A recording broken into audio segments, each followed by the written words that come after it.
Well, hello. Sorry I had to abruptly end my previous video.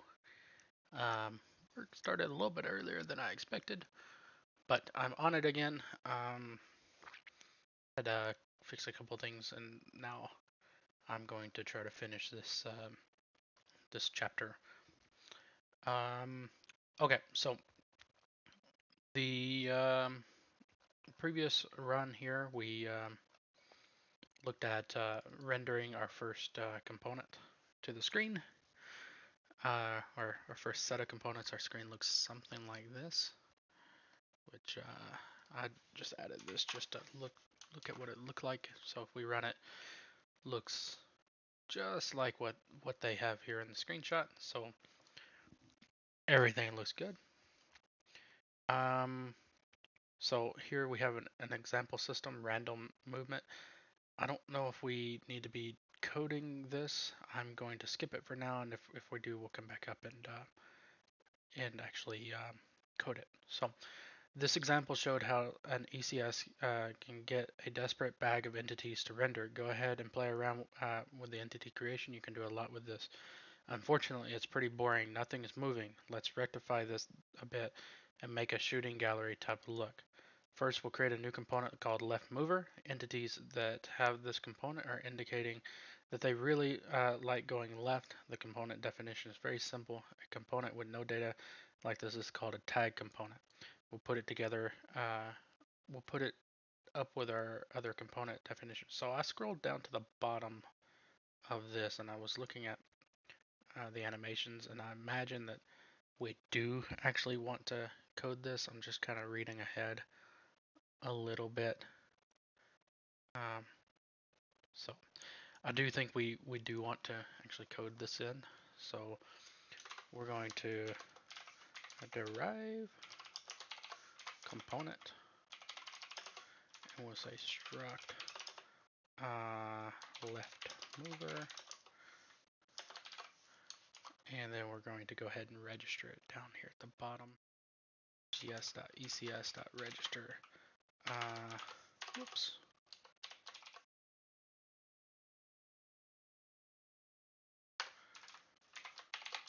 Okay, so that's registered now. Now we have to tell ECS to use this type with our other registers calls. We add this. Okay, that's fine. Now let's make the red smiley face left movers. So their definition grows um, to have the dot with.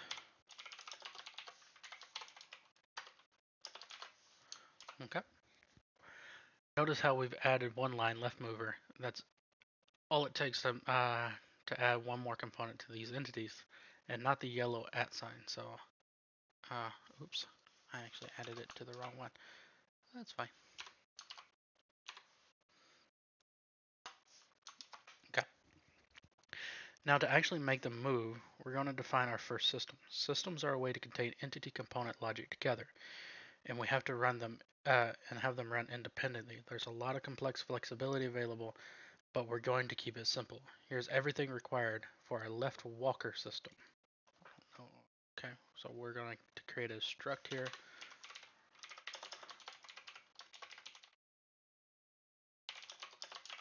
Whoops. Impl, and it looks like this is some kind of generic type system. A for left walker type system data equals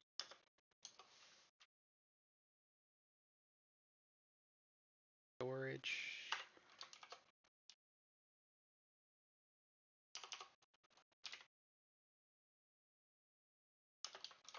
left mover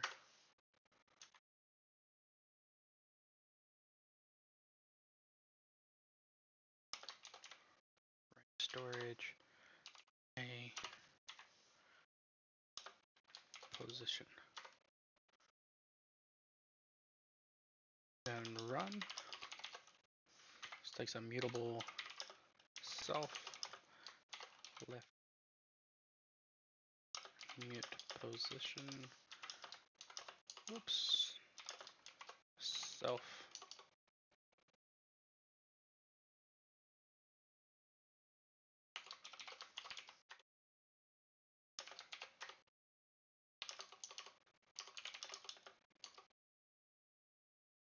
D.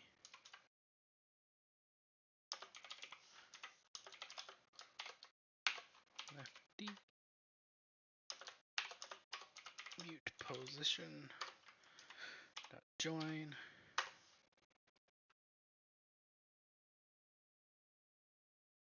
Minus equals 1. If position X 0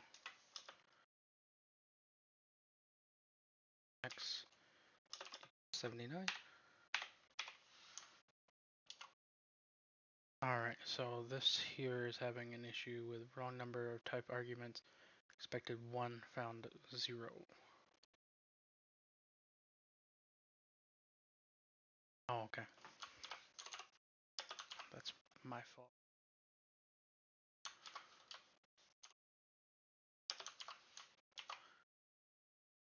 Yeah, there we go. Looks fine. This isn't as nice / simple as I'd like, but it does make sense when you understand it. Let's go through it a piece at a time. Struct left walker just defines an empty structure, somewhere to attach the logic. Impl a system A for left walker means we're implementing specs system trait for our left walker structure. A, our lifetime specifier as a system, is saying that the component it uses must exist long enough for the system to run. For now, it's not worth worrying too much about. If you're interested, REST book can clarify it a bit. Type system data is defining a type to tell specs what the system requires. In this case, read access to left mover components and write access since it updates them to the position components. You can mix and match whatever you need in here, as we'll see in the later chapters. Fn run is the actual implementation required by the impl system. It takes itself and the system data we defined. Okay. The for loop is system store head for the same iteration we did in the rendering system. It will run once for each entity that has both a left mover and a position. Note that we're putting an underscore before left mover variable. Yes. We never actually use it. We just require that the entity has one. The underscore tells Rust we know we aren't using it, but this isn't a bug. It stops it from warning us every time we compile. The meat of the loop is very simple. We subtract 1 from the position of the component, and if it's less than 0, we scoot back to the right of the screen. Okay. Notice that this is very similar to how we wrote the rendering code, but instead it's calling in the ECS system is calling into our function system. It can be a tough judgment call on which to use. If your system just needs data from ECS, then a system is the right place to put it. If it needs to access other parts of your program, it is probably better to implement it on the outside calling in. Now, now that we've written our system, we just need to be able to use it. We'll add run systems function to our state. Okay, so our state up here. We need the implementation of game state. Actually, we'll move this here because I want to put them in the same order that the structs are defined in. And here's that game state under tick. We'll say fn run systems. Say mute self. I think that's.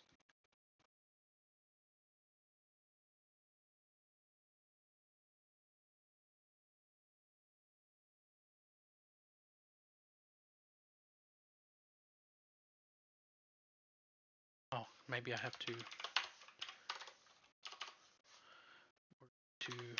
impl state. Okay, fn run systems.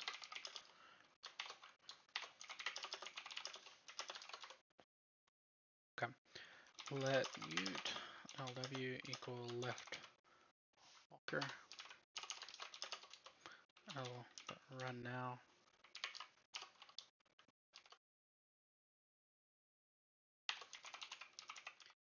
ECS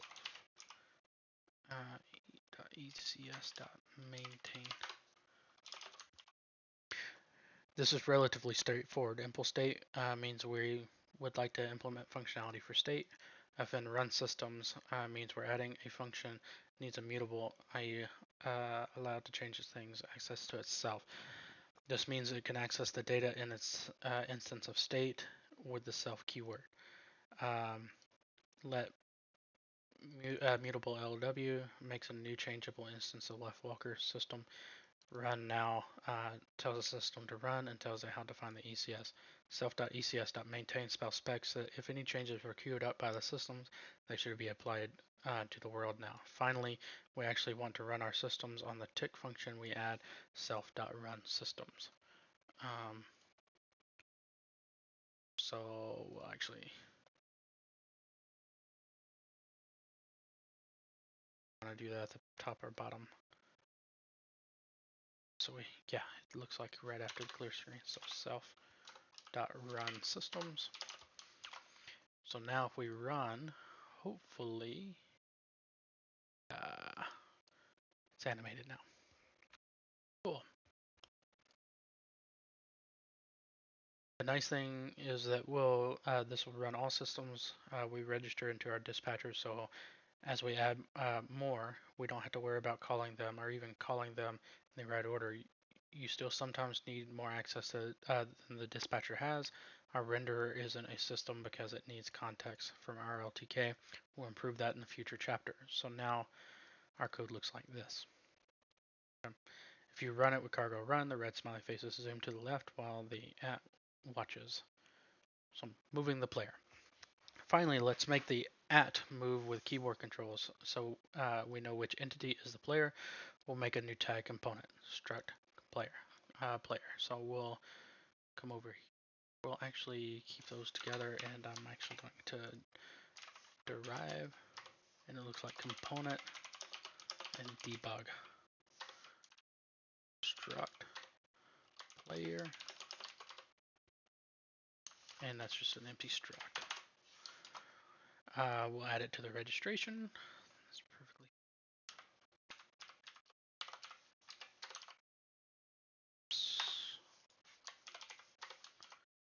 And we'll add it to the player's entity. So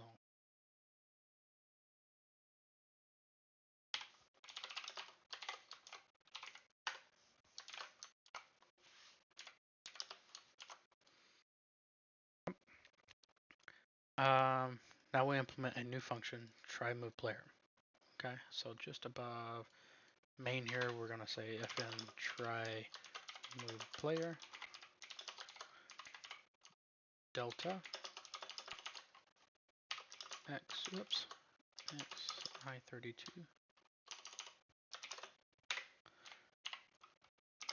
delta y I32 ECS mute world. Let mute positions ECS dot write storage position. Okay, let mute players equal ECS dot write storage, and this will be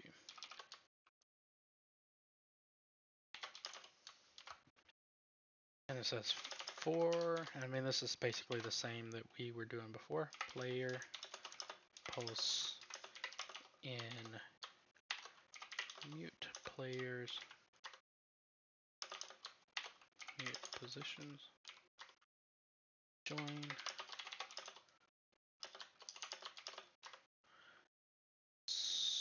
x equals min 79 max 0 pos.x plus delta basically do the same thing for N49 max 0 to Y. Okay. Drawing on our previous experience, we can see the game. This gains right access to player and position.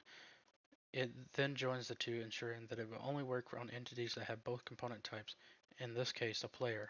It then adds delta x to x, delta y to y, and does some checks to make sure that you haven't tried to leave the screen. We'll add a second function to read keyboard information provided by our LTK. So we'll save fn player put gs mute state ctx mute rltk match ctx dot key none, just for nothing, so nothing's happened, and then something has happened. Key match key.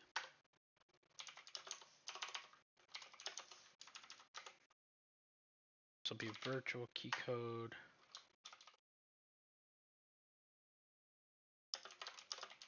try move player -1 0 mute gs. Okay, and it looks like we're going to be doing several of these. It looks like 4. So we got right, and then it should be 1. Up should be -1, and then down will be. And of course we need to deal with, I don't know what this underscore, I guess anything else, probably a default. It kind of reminds me of a switch case, right? In any other language. There's quite a bit of functionality here that we haven't seen before. The context is providing information about a key, but the user may or may not be pressing one. Rust provides a feature for this called option types. Option types have 2 possible values, none, no data, or some, x, indicating that there is data here, held inside. The context provides a key variable. It is a enumeration that is a variable that can hold a value from a set of predefined values, in this case keys on a keyboard. Rust enumerations are really powerful and can actually hold values as well, but we won't use that just yet. So to get data out of an option, we need to unwrap it. There's a function called unwrap, but if we call it and there isn't any data, your program will crash.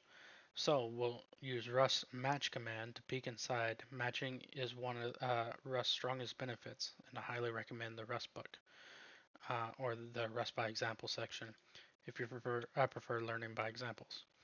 So we'll call match ctx.key, and Rust expects us to provide a list of possible matches. In this case, ctx.key, there are only 2 possible values, some or none. None line says match the case where ctx key has no data and runs an empty block. Some key is the other option, right? Some key is the other option where there is some data, and we'll ask Rust to give it to us as a variable named key. You can name it whatever you like. When we match again, this time is on key. We have 1 line for each eventuality we want to handle. Virtual key code left says if the key equals virtual key code left, we should call our try move player function, right? So that function up here. We repeat that for all 4 directions, and it says underscore empty block is rather odd looking. Underscore means anything else, a default case basically. So we're telling Rust that any other key code that can be ignored here. Rust is rather pedantic. If you don't specify every possible enumeration, it will give you a compiler error, including the default. we don't have to type every possible keystroke.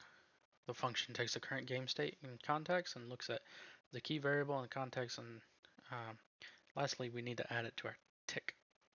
Tick, tick, tick, tick. If you run the program, cargo run, actually we'll probably move this above run systems. Cool. It's running. Ooh. Depends if we can't go off screen.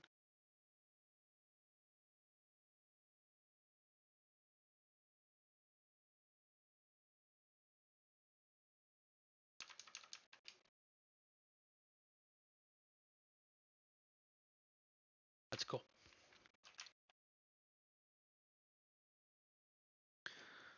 Cool. If you run your program, you now have keyboard control to symbol while a smiley face is zoomed to the left. Okay. The final code for chapter 2. The source code looks like this and it's completed. Okay. And let me make sure that I put, yeah, it looks like I did that. Cool. This chapter was a lot to digest, but provides a really solid base which to build. The great part is you've now gotten further than many aspiring developers. You have entities on the screen and you can move around with your keyboard. Cool.